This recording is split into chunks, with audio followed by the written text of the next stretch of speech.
A calm return to London's St Catherine's Dock and the end of the world's longest ocean race, a 40,000-mile voyage that took 11 months to complete.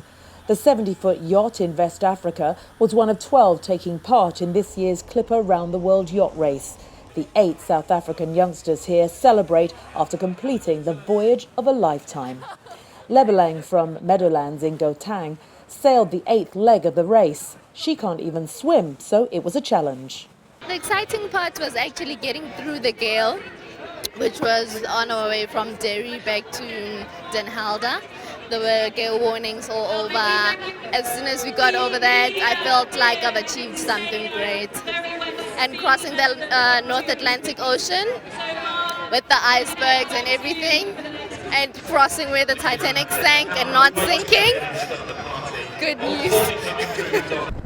The onboard camera shows the rough seas and some of the difficulties they faced, but weeks of pre-training helped them stay focused. I was scared because you never know what will happen over there on the Southern Ocean and Tasmanian Sea. You'll never know. Maybe the boat might get broken and bitten by the shark.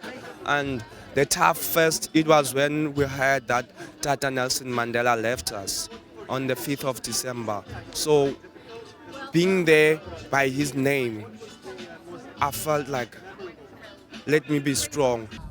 Their trip is part of the Sapinda Rainbow Project, created by the Sapinda Investment Group and the Nelson Mandela Children's Fund, which supports future leaders. So what does the future hold?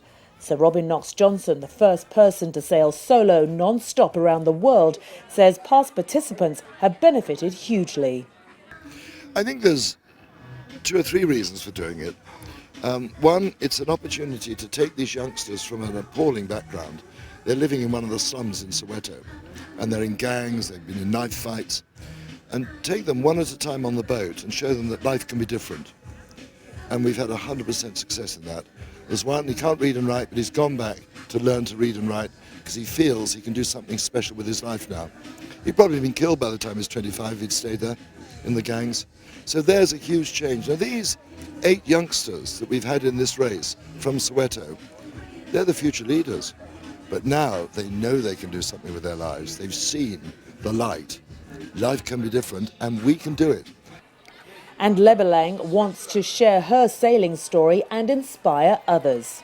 I want to start my own training institution, open a law firm, continue with my law studies, and I hope everything turns out well in such a way that one day I see myself in the UN. Whatever they decide to do next, their ocean voyage is an experience they will never forget. Joyce Ohaja, TVC News, London.